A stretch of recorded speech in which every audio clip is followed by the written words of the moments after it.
There you go.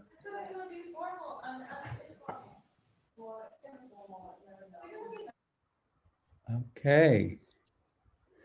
Well, good evening, folks, and welcome to the fourth episode of the Grizzly Peak Cyclist Speaker Series. I'm Robert Vogel, and tonight I'll be hosting the meeting. 2 times per month, Bay Area experts present topics of cycling interest to us Grizzlies. The first presentation of the month is scheduled for the first Monday of the month at 7 p.m. like tonight, while the second one is held at 7 p.m. on the third or the fourth Thursday, depending on other club events.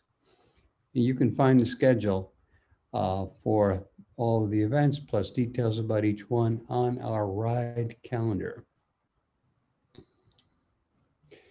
So each presentation is recorded, and then the recording is posted on our YouTube Grizzly Peak Cycling Speaker Series channel. The link to the channel is right now in the meeting chat box, and you'll find today's presentation on that channel in a few days. If you have any questions. I see nothing in the chat box, by the way. You see nothing in the chat box. All right, I'll paste it. Robert, you need to add it back. Once people join after you've added it, they don't see it. Really? All right, I will put it in again, and I'll put it in again at the end of the meeting. So right now, everyone on board should see it. Thanks for the heads up, Alan. Okay. During the meeting, you can ask questions, and you can do that by posting your question in the chat box.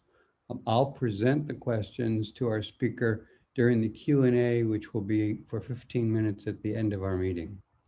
If you have a simple question which you would like an answer, a quick answer during the meeting, please tell me in the chat box and I will prioritize it accordingly. Okay, so without further ado, let me introduce Dave Campbell. Dave is the advocacy director at Bike East Bay.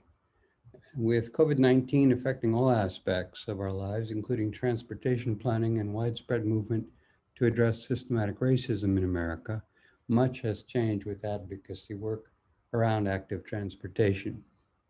Dave's going to tell us about some of those changes, and he's going to help us understand how we can help make East Bay cycling safe, fun, and accessible. He's going to tell us about opportunities to improve our cycling experience by influencing quick build projects, reimagining public safety by removing police from traffic enforcement, and the Vision Zero planning projects, which are currently ramping up in Contra Costa County. So without further ado, at this point, I would like to hand the hosting over to Dave Campbell, who will tell us about Bike East Bay and how to make the East Bay cycling safer and more accessible. Dave? Thank you, Robert. My internet just dropped out as you were doing your intro, and I got right back on as you said, welcome, Dave Campbell. I don't know if y'all noticed that, but it was almost seamless. So thanks for having me on board. Dave Campbell, your advocacy director at Bike East Bay, formerly East Bay Bicycle Coalition. And I was with you last May or late April, giving you an update on what we were working on kind of early on in the pandemic. And I'll give you some updates as we continue that work and kind of venture into some new areas. It's great to see some familiar faces here, actually many familiar faces. And I know many of you support Bike East Bay and the work we do, so I just want to take this opportunity to thank you for your support. And yes, Marianne, thank you for that lovely hoodie. Feel free to run to your bedrooms. Yes, another one. Great, Michael. Thank you. Feel free to run to your bedrooms if you want to get a Bike East Bay t-shirt on real quick. I'm wearing my Scraper Bike t-shirt at the presentation to Scraper Bikes tomorrow. And so with that, let's jump right in. Like Robert said, you can put your questions in the chat and we'll get to them after I go through my slides, and I'll look forward to those questions.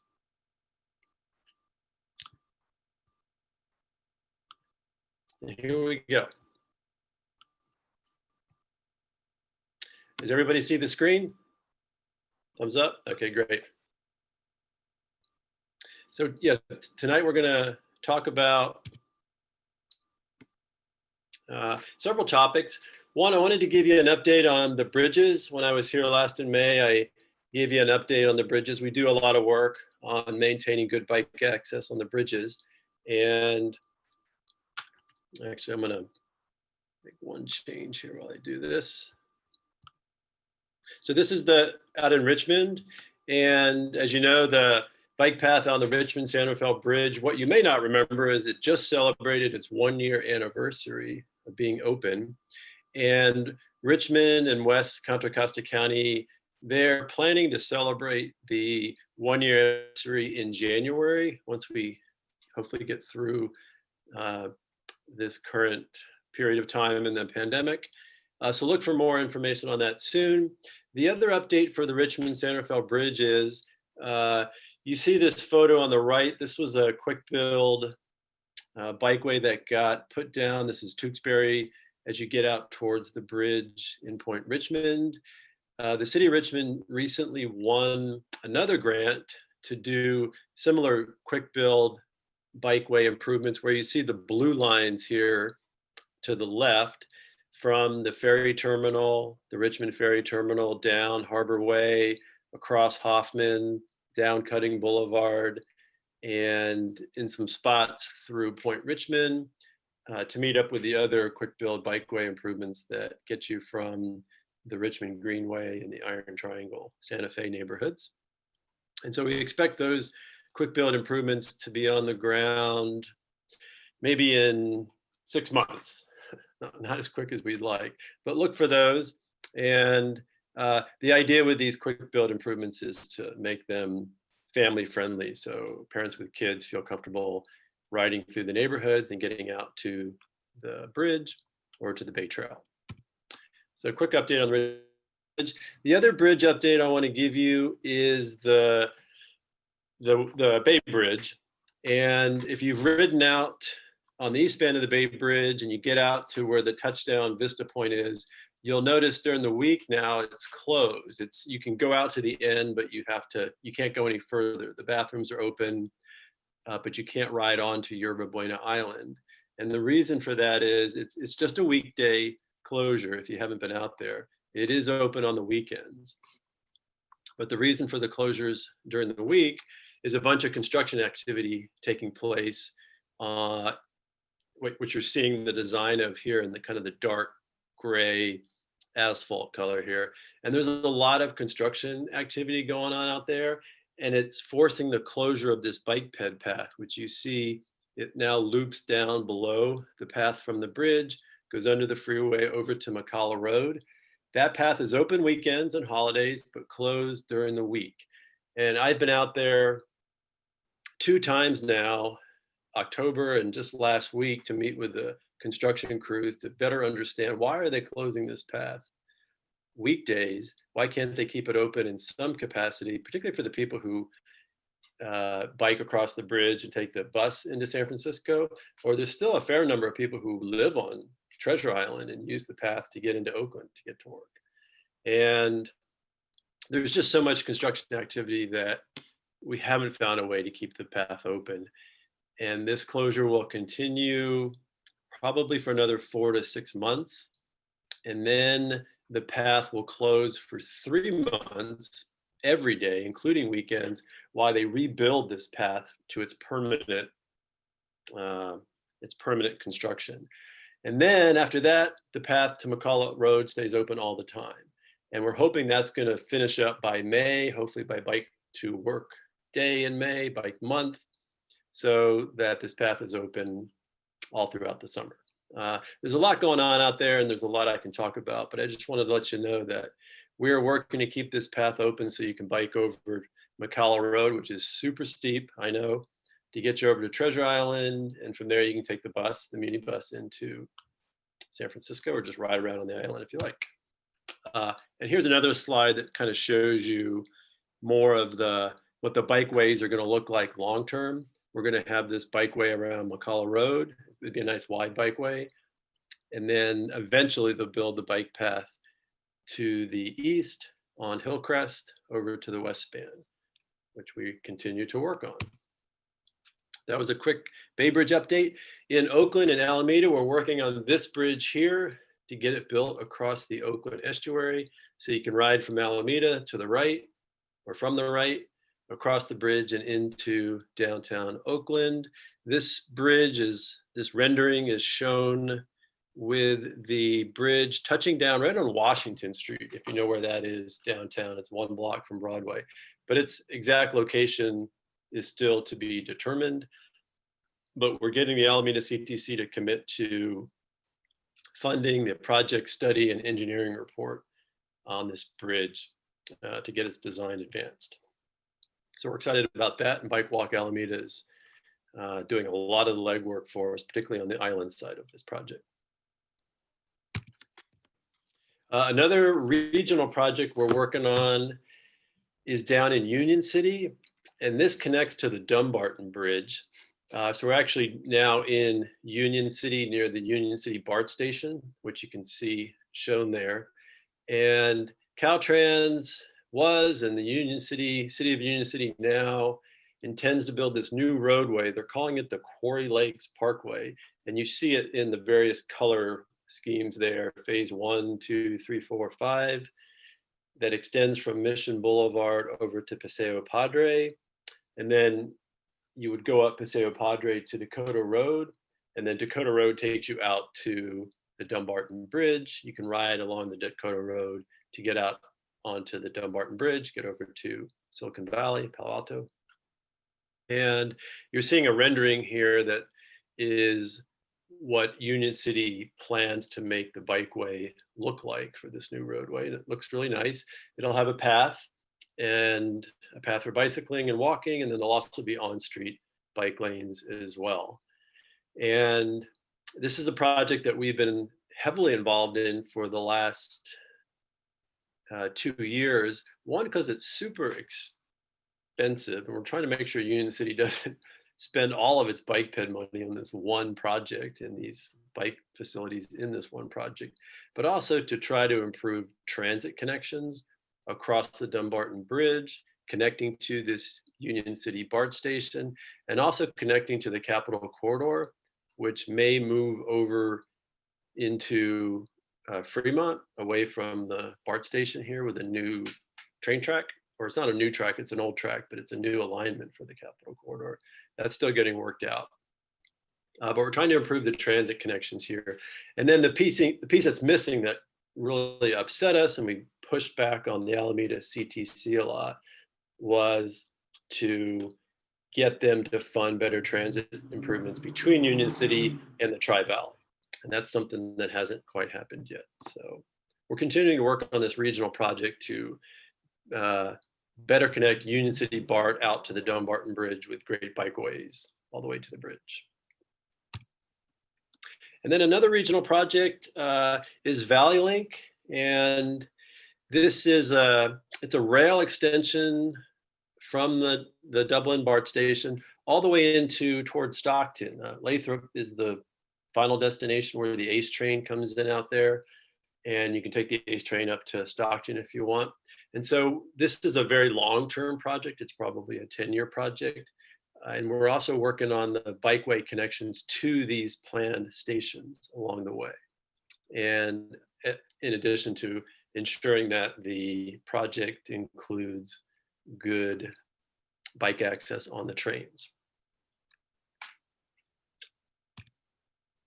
All right, so that was a quick roundup of bridges and regional projects that we're working on.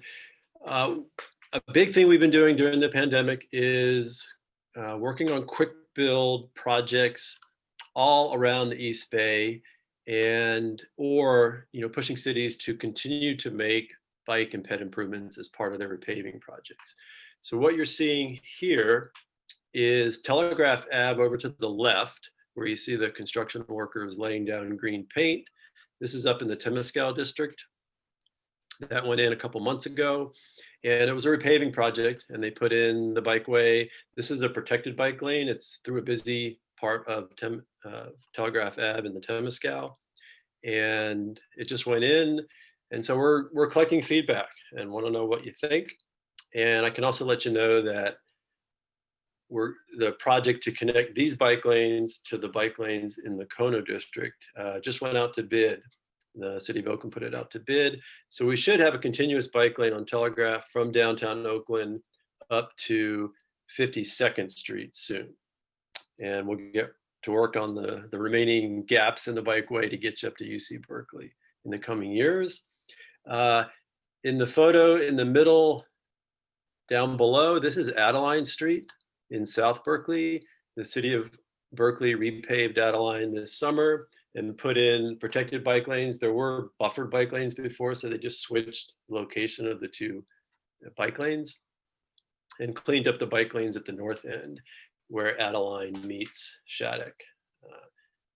So it's really nice. Hope you like it. It does not quite get you to Ashby Bart yet. We realize that, but there's a planning process going on in the Adeline corridor, and it includes lots of good ideas about how to improve the project to the south for walking and biking, as well as building more housing and more affordable housing. But that was a quick build that happened over the summer. And then the photo in the upper center, this is Lake Merritt Boulevard around Lake Merritt in Oakland.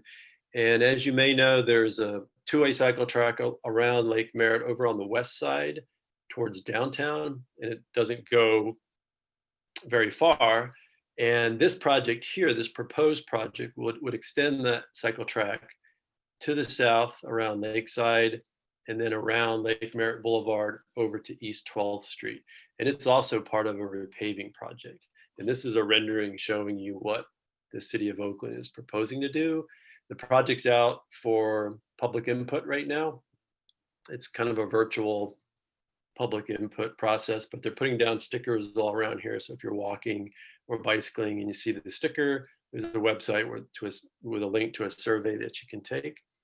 And the goal eventually is to extend this two-way cycle track all the way around Lake Merritt, which will have one benefit in addition to improving bicycling, is it's going to get some of the bikes off of the pedestrian path that goes along the water of Lake Merritt and get them onto this bikeway. So it's a lot safer and more enjoyable to walk around the lake as well. And then the other thing you're seeing really a lot of throughout the East Bay is business districts taking over city streets out in front of their businesses, mainly restaurants and bars doing this, setting up tables. I imagine most of y'all have seen this somewhere near where you live or where you bike. You're seeing some photos here of Park Street in Alameda.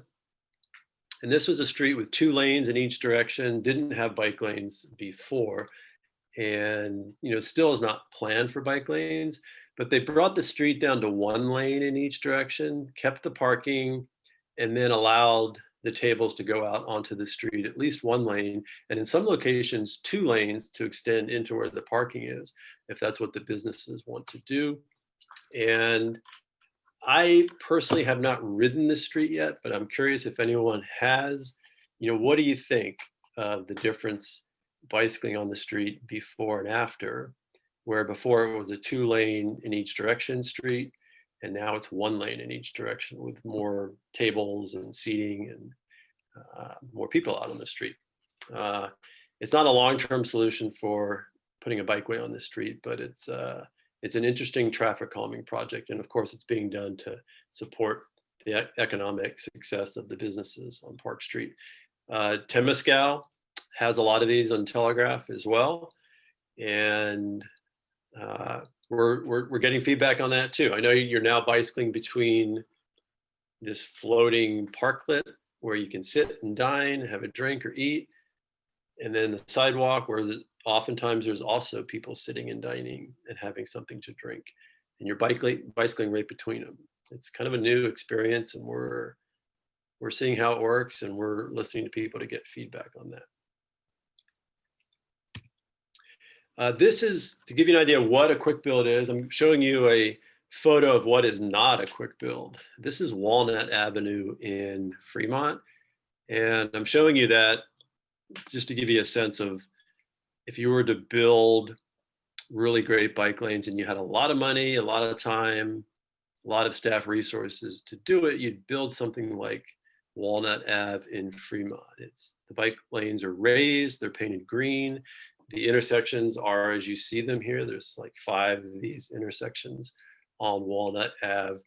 If you go to the Fremont BART station, the downtown Fremont BART station, Walnut Ave takes you to the east from there, and you'll see this project. So this is kind of this state of the art. If you had all the money in the world and a lot of time to build a great bikeway, you'd do that. If not, quick builds. What was that? I just said, wow, oh my God, that's like Nirvana. Joanne, Yes. have you been down there, Joanne? No, I have not. It's beautiful. My goodness. I have to show this to Bruce. He'll like salivate. Yeah, they just got a grant. Fremont just got a grant to extend this project another block or two to the west to where their civic area is. The city hall is there. I'm forgetting the street. I think it's called Liberty, maybe, where city hall is and where the public works department is. So another block to the west. Eventually they'll keep going as they get money to do it, but this does cost a lot of money. I'm glad you like it, Joanne. All right, I think I want to show you San Pablo Dam Road. This is kind of a quick build project. It's not the one that we asked to get built, but San Pablo Dam Road has these new channelizers in the middle of the street, rumble strips and the flex posts. And as you bike along the shoulder here, I think this video, Matt, did you make this video? I'm pretty sure I got this from you. As you bike along San Pablo Dam Road, these flex posts that they put in the middle of the street are getting knocked down and they end up in the shoulder here. And because these channelizers are there, cars are infringing more into the shoulder. And so we've been meeting with Contra Costa Public Works to talk with them about this quick build project that they did for the safety of people driving and didn't really consider the safety of people bicycling on this shoulder here. And the shoulder, with more car traffic infringing into the shoulder, needs to be better maintained. And that's been a big point of discussion with Contra Costa Public Works. We've asked that they sweep the shoulder. They say they will. They have a street sweeper, but they don't have a lot of them or resources to commit to getting this street sweeper out there a lot. But they said they do it. They want you to use Mobile Citizen to report any problems out there. So if you don't have that app, download it on your phone and you're riding in Contra Costa County a lot, I encourage you to download Mobile Citizen and start reporting anything you see on there, because Public Works does get those reports directly. We've also asked them to trim some of the bushes and the trees that are along the shoulder here just to make the shoulder a much better bicycling experience. They're sticking to these posts in the middle of the road. They will not agree to get rid of them. So we're just going to have to do our part to let them know that this shoulder needs to be better maintained. All righty, so this is some of the quick build projects that we're working on. Just going to do a quick time check here. I want to talk to you a little bit about the work we're doing around reimagining public safety. Back in the summer, the expression for this work was defund the police, and now it's all happening under the name Reimagining Public Safety. And this is a completely new area for bikey space advocacy. Many bike walk advocacy groups around the country are getting involved in this. And you see me there. This was a protest in downtown Oakland over the summer. We're getting involved because the area that we're getting involved in is traffic enforcement. And we're looking at what can we do to make it safer, make it more comfortable and enjoyable for Black and Brown residents to enjoy their neighborhoods and to enjoy and live in their cities. And I want to show you a stat here in case you haven't seen these stats locally or nationally. You're looking at stats from the city of Oakland, and these stats have been available for many years now. We've been aware of these stats. We've been reading about this. And the percentages aren't shown here, but you can probably do the math pretty quickly in your head.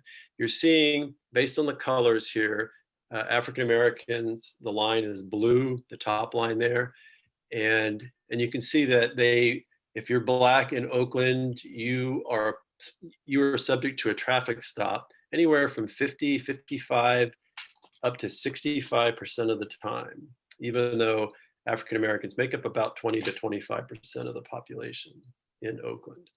And that's the problem. And a stat you're probably not aware of is if you're Black in Oakland and you're pulled over, you're actually less likely to be arrested, and you're less likely to find, the police are less likely to find any evidence of a crime on you than if you're white. And so in essence, police officers are harassing Black and brown residents more than they are other residents. And that's why we're involved. We're trying to address this issue of pretextual traffic stops, where the police pull somebody over for perhaps a broken taillight, or once they pull them over, there's maybe a driver license or insurance violation, and then the stop escalates. It's that pretextual stop is what we want to get rid of. And so we're involved with the Reimagining Public Safety Task Force in Oakland. We're working very closely with Walk Bike Berkeley, who's also very significantly involved in the efforts in Berkeley to form a new Department of Transportation, make it equity focused, and to move traffic enforcement out of Berkeley Police into this new Department of Transportation. And that's also something we're looking at doing in Oakland, so that when you're bicycling or walking on the streets of Berkeley or Oakland, yes, the streets are safer because we've built better bikeways or put in pedestrian safety improvements, but you're also, if you're Black and brown and live in Oakland or Berkeley, you're going to be less likely to be harassed by the police. And so that's a new area for Bike East Bay.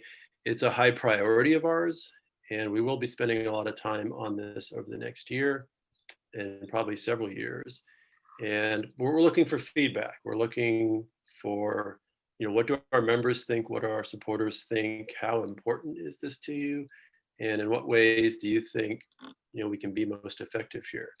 You're looking at Oakland's budget here, just to give you an idea of if we could move traffic operations out of OPD, you'll see the traffic operations budget's about $10 million.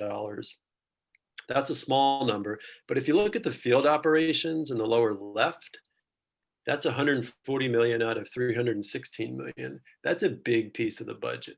And how much of that is pretextual traffic stops? That we don't know the answer to. We're working with the Reimagining Public Safety Task Force to get an idea of, how many interactions do the police have with Oakland residents in this area of traffic stops and pretextual traffic stops, to get an idea of how much of that activity and how much of that budget doesn't need to be spent on that type of surveillance activity. And so you'll see that the police budget here it's a large part of Oakland's budget. And depending on the city you live in, it's probably anywhere from 20 to 50% of your city's budget. Again, depending on the city that you live in. So there's ways to use this money actually more effectively on things that do keep you safe. So cities are looking at various ways of increasing their ability to respond to mental health crises, to respond to homelessness issues. And Bike East Bay's contribution is to help cities reimagine their streets so that unarmed civilian civil servants in a Department of Transportation can handle traffic operations. And hopefully we can redesign streets so we don't have to have any kind of enforcement.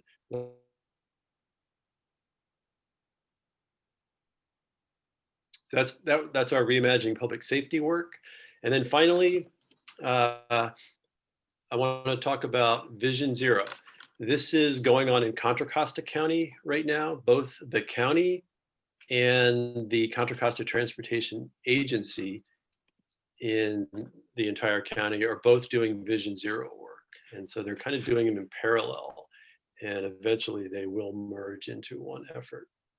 And it's really the first time I've gotten heavily involved in Vision Zero work. Some of you may know more about Vision Zero than I do. And so I want to learn from you. Fremont has a very robust Vision Zero program. I don't think a lot of other cities in the East Bay do. And so I'm getting involved in Contra Costa County Vision Zero work. And the idea behind Vision Zero is to work to reduce all traffic fatalities and serious injuries on the roadway for everyone, not just for people walking and biking, but also for people driving. And it's a challenging goal. Cities who've been working on Vision Zero for years and years, and even a decade or more, have not seen their collisions and fatalities go down significantly. So we're learning from them things that are not working, as well as from cities who have had some success. And you'll see here with this data, collisions and fatalities have been going up in the last few years. They were on a slight downward trajectory a few years ago, and now they've been going back up. And so that's why this is super important. This is some data from Contra Costa County. They've collected collision data in the county for driving, walking, and biking. And for bicycling, if you look at kind of the middle part of the chart there, KSI stands for, K is killed, S is serious injury, SI. So killed or seriously injured, and then all collisions. And you'll see the dark, it's kind of a grayish blue color, the top color there. It's the broadside angled collisions. The car is coming at you from the side and not from behind, which is on the side swipe. That's kind of the burnt orange color down at the bottom. And so this gives you an idea of the types of collisions that people bicycling are experiencing in Contra Costa County. Definitely want to hear what kind of experiences y'all have had out on the roads in Contra Costa County and Alameda County for that matter. And then what Contra Costa County has done is grouped the collisions into sort of types of categories of collisions. What types, what groupings of collisions are going on out there. And the top one here is bicycle collisions on busy streets, a surprise to no one, perhaps. But in Contra Costa County, there's lots of rural roads, so that is a significant type of collision going on in Contra Costa County. Collisions in urban areas for sure, that are the broadside collisions, the cars coming at you from the side. And then bike lanes on roads with class 2 bike lanes. These are the 4 types of collisions. And the process is going to go on to come up with some recommendations on what to do with these types of collisions on the streets that have the most of them. And that's what this is. And I'm going to link. I'm going to give you this link if you want to click on it. Just give me a minute to. I'm looking for the chat feature as I'm presenting, and sorry, I don't see it. I was going to give you that link on it. Well, while I look for that, I'll just continue to explain what this chart is. These are the 30, I think there's 35 total streets that the county has identified in Contra Costa County that are the most dangerous for collisions. And this is a list. You can stare at the list here. I'm going to show you a map in a minute to give you an idea of where all these roads are. And this is what the data is telling county planners are the most dangerous streets. And I imagine y'all bike on many of these streets. This is the third slide. And what I'm going to show you now is a map of all of these.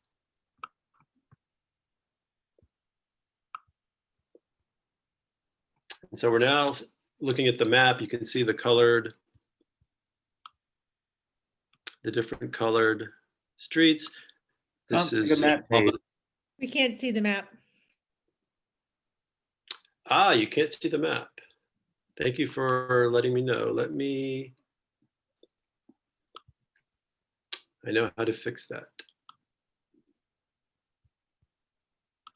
Don't worry, Robert, I know how to fix that. Okay, I unspotlighted you. All right, how about now? Yes.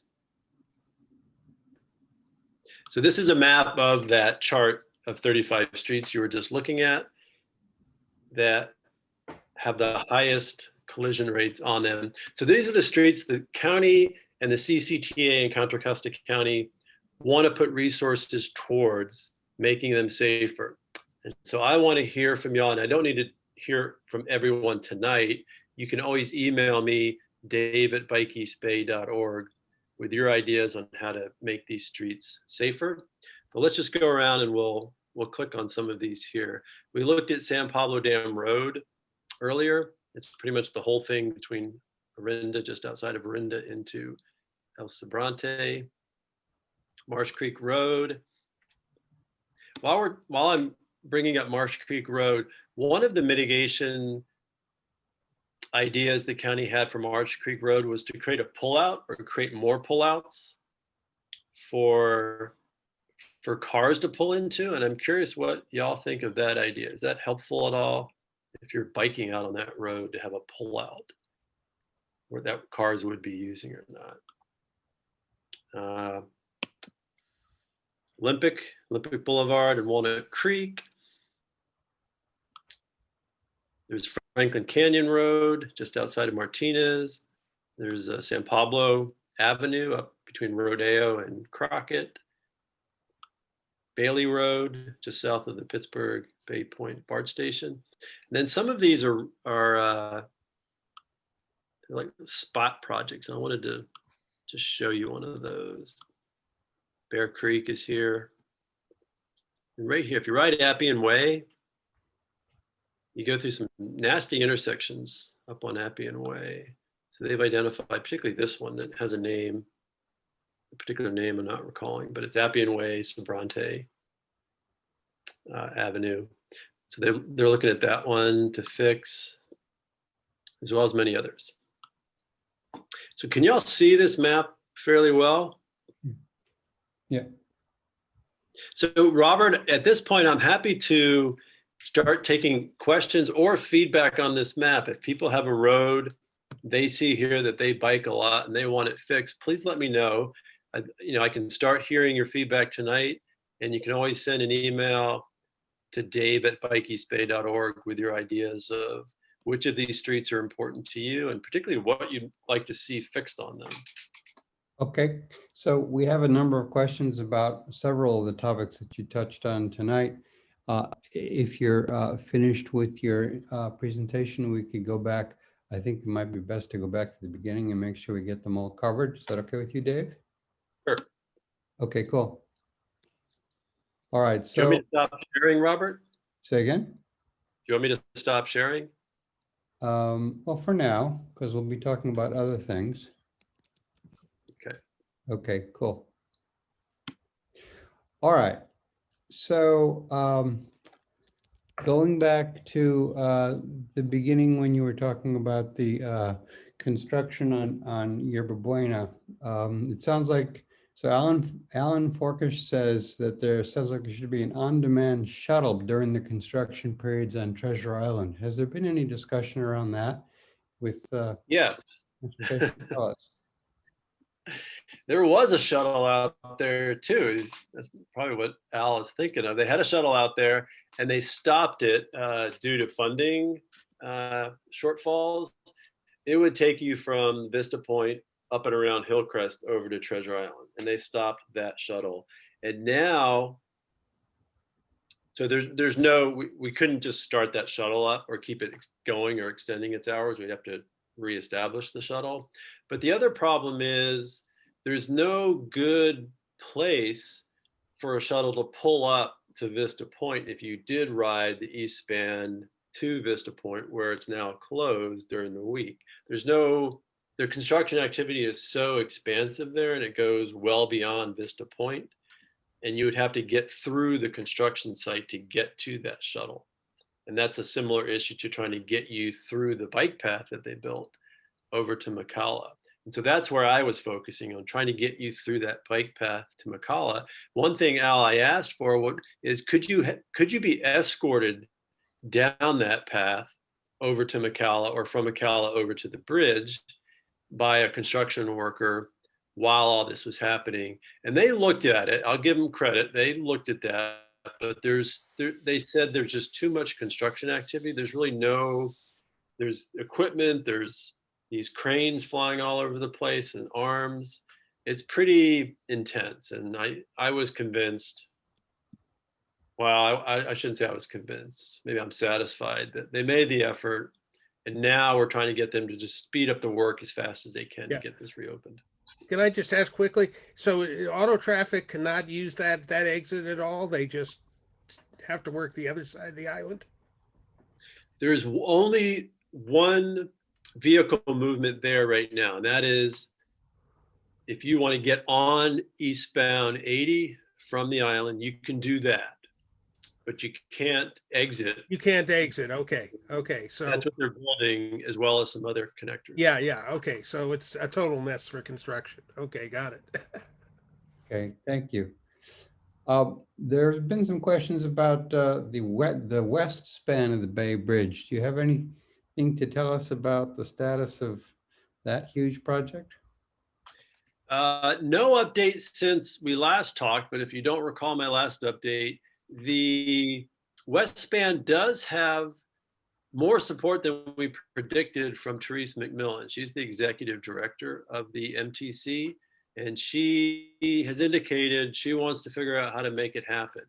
So where it's at is they are, what can I say? Some of this isn't like publicly known. It's either not publicly known or it's not publicly agreed to. These are ideas that people are weighing on how to get the west span built.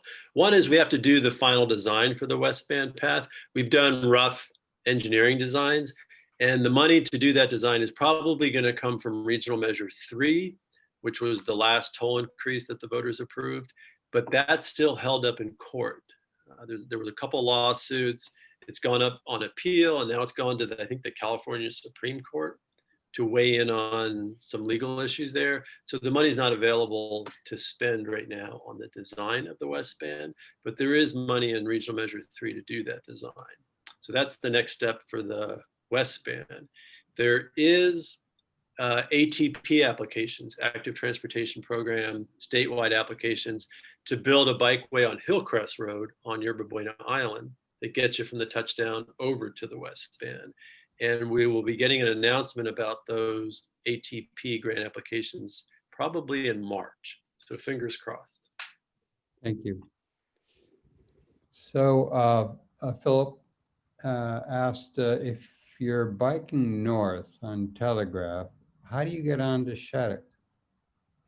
He says he doesn't like having to get out of the protected bike lane to cross traffic in order to turn left. Yeah, so to get over to Shattuck, you go up to, I think it's 46th, and you take a left at 46th to get over to Shattuck. Shattuck touches Telegraph at 45th, and it's difficult to make the left there. And so you're supposed to continue on to either 46th, or you can continue on even further to either 47th or 48th or 50th, or 3 other streets that'll get you over to Shattuck. And then your final option is, well, it's not your final option, but you can go all the way up to 55th, almost just before the freeway there, and then go down 55th to get over to Shattuck. So it's not just a question of what the technical solution is. What I did in practice was just to move out of the protected bike lane into the traffic lane, is more of the vehicular cycling approach.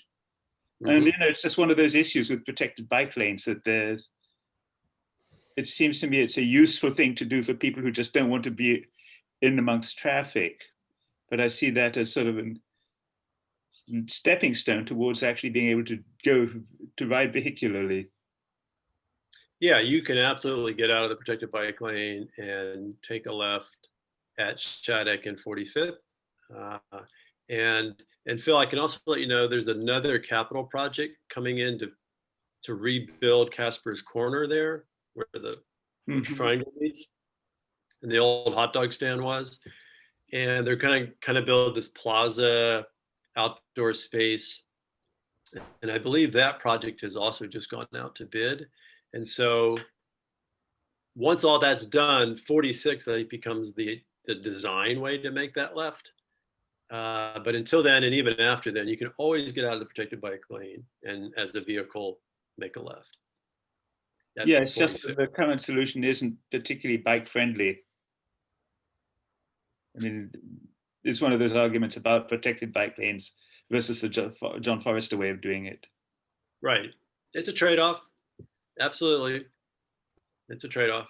And you make more two-stage lefts with protected bike lanes. You're right.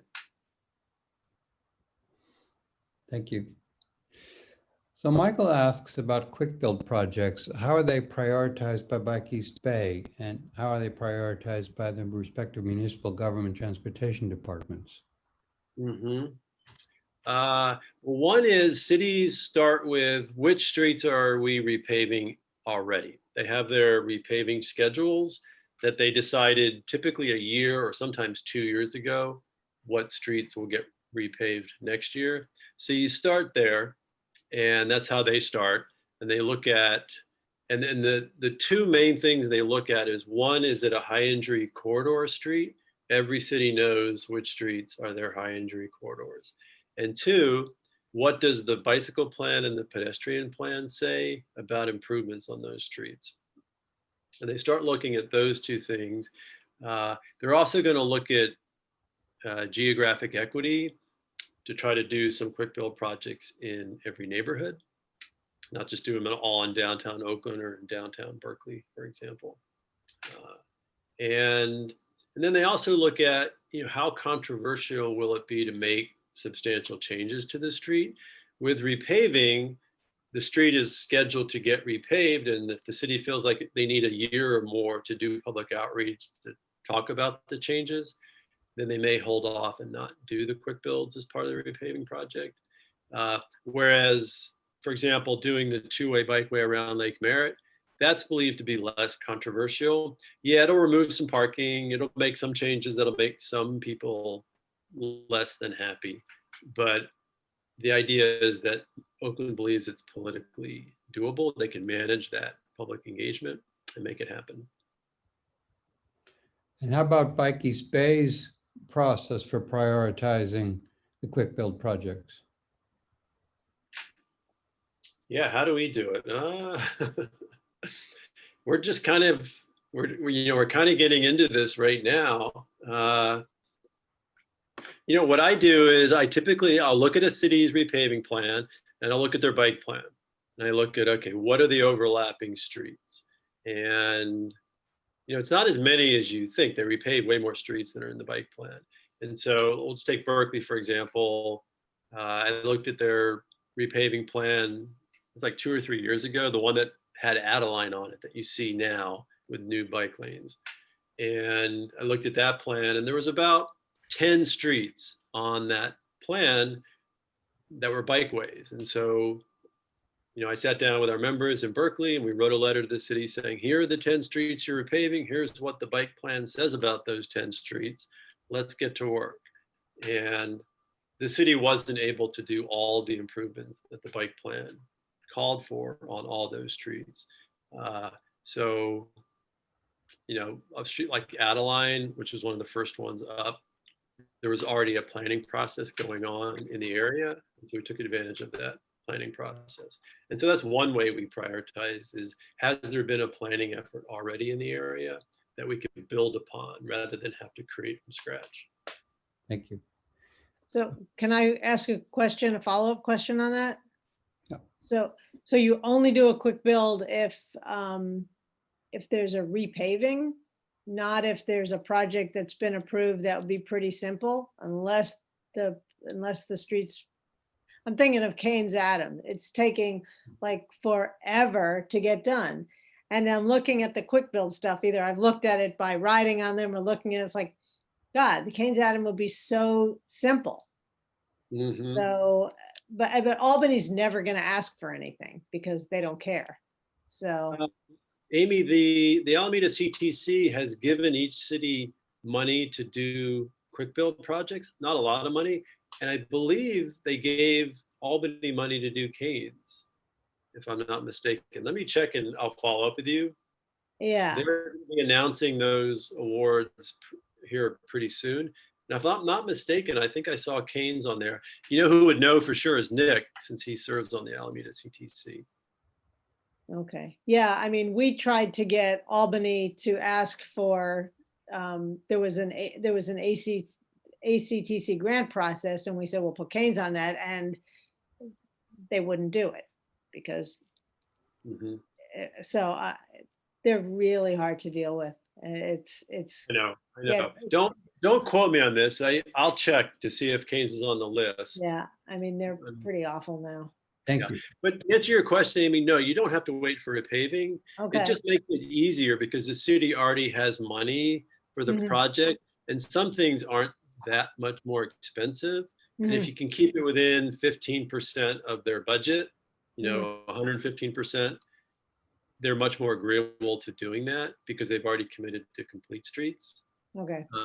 They will start from scratch. That they typically do that for pedestrian improvements when there's been a fatality or a serious injury, Mhm. you know, near a school, for example. They'll come in and make some changes rapidly for that. But to do a bikeway that extends many blocks or a mile, we typically rely on repaving. Thank you. Okay, we've got several more questions. We're coming up towards the end of the hour. There's been some interest in Bike East Bay's position on Idaho stops. Does the Bike East Bay support Idaho stops? Or Yes. street stop sign is a yield and traffic light is a stop sign? Yeah, I think treating stop signs as yield signs, everyone should do that. And I'm even fine with cars doing that as long as they slow, as long as everyone slows down and yields to whoever has the right of way. Every intersection should be that. The problem is, how do you get people to do that? Do you just tell them to do that and expect them to do it? No, the reality is to get someone to yield, you tell them to stop, even though what you really want them to do is yield. And so absolutely, I support treating all stop signs as yield signs. I do it myself and I don't mind telling people that. I don't come to a full stop unless there's somebody there I need to yield to, then I will. Thank you. Regarding Vision Zero from Michael, he's asking whether we can get a copy of the table on the map that. Yes. Okay. Yes, sorry. And I will send that to Robert to send the link to the map and the spreadsheet. You'll have that right away. And then just take a look at it. And if you click on the map, it'll tell you the road name, the starting and stop points. And then from there, just draw on your experience bicycling the street or walking the street. What would you like to see improved? Excellent, thank you. Okay, there's been a few comments about important roads to fix. I'll invite you, Dave, to review those comments after the meeting is finished. Let's see. This is an interesting comment from Matt, though I must admit I don't understand it. One thing to consider is connecting to cycle video evidence to assess areas in Contra Costa that are high cyclist motorist problems. Cycling video evidence, how would that work? Okay, so Cyclist Video Evidence is an organization based in Castro Valley, and they collect data on those of us who ride with cameras and have unfortunate interactions with motorists. And not only do they look for problem motorists, but also they would have geographic information. So if we can find places that seem to cause more of those unfortunate interactions, perhaps that can help in the prioritization. And Matt, Joanne just posted the website. Thank you. and Matt, you're suggesting that Bike East Bay connect to that service? Exactly. Yep. Dave, does that sound like a doable thing? I've talked to some people down in Castro Valley about this. I'm conflicted. There's definitely a benefit to taking videos if you're having a bad interaction on the street. There's also a huge downside to that. And so I haven't taken a position on it yet. I don't discourage people from using video cameras when they bicycle, but right now we're very heavily involved in reimagining public safety, and it involves a lot of white people harassing Black people. That's just so core to what is going on. And we do have concerns with people with videos, similarly using those videos in an improper way. So we got to get we got to get a handle on how do we use this information, this video information properly. Until we get there, and I'm not there yet, Bike East Bay is not there yet. Use a video camera if you want. I'm fine with it. People doing that. It certainly shouldn't be illegal. It can definitely help you in many situations, but I think we have a bigger problem to deal with right now. Hey, Dave, what I was suggesting, not so much whether Bike East Bay take a position on the benefit or not of video cameras, but whether the aggregated data can tell us that there are 10 problems that Cyclist Video Evidence has heard about on, let's say, San Pablo Dam Road, would suggest that there might be a structural problem there. So rather than pointing to the individuals who are involved, which is a separate issue, and I agree with you on that, is using it as an indicator of problem roadways that might be worth prioritizing. Yeah. So that's another good use. We could get good data on a road like San Pablo Dam Road, for example, with that. The challenge is not everyone has these video cameras.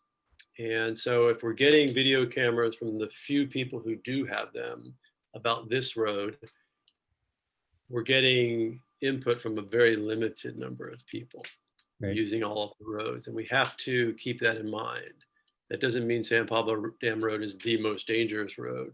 It may be, but we need to do a better job of getting input and feedback from everyone who uses all the roads.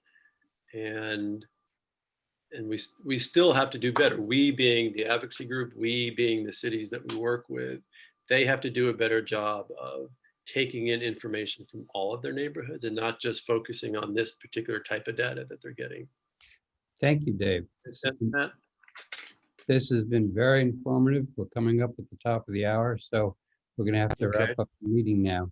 I want to remind everyone that there is a survey that you can fill out. I have just posted it on the chat box, and I invite everyone to take this very quick 5-question survey about tonight's presentation, which the Speaker Series Committee will use to help inform our future programs. I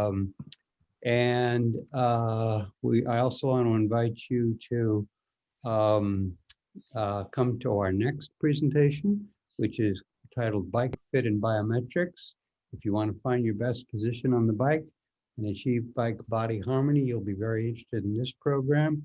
It is going to be December 17th at 7 p.m. And in it, Dara Richmond and John Cheatham will go over bike tips as well as bike fit tips, as well as body position and how you can work off the bike and maximize your performance on the bike. Let's see, looks like Dave just posted in the chat box the link to the Google map that shows the routes that are dangerous. And to finish up, I think that Marianne has a final announcement to make about our club holiday party. Yes. Thank you, Robert. Thank you, Dave, for this meeting. Learned a lot. Just a reminder, we have a holiday party on Wednesday. That's 2 days from now. This is replacing our usual business meeting on the second Wednesday of the month. And it is our new holiday party, given that we can't meet in person. So instead of Z Cafe, just get on Zoom Cafe Let's get on Zoom and see you online 7 p.m. It's the same Zoom meeting details, same login and everything. Change your background to something festive and bikey. Put on your best holiday or bike clothing, and I hope to see you there. We'll have games and prizes. Okay. Thank you, everyone. Just an update on Cafe Z. They are closed until January 31st if you've been trying to do takeout there or anything. Okay. All right. Thanks, for everyone. joining. Thank you, Dave. Pleasure being with you. Excellent presentation. Thanks. Let's see.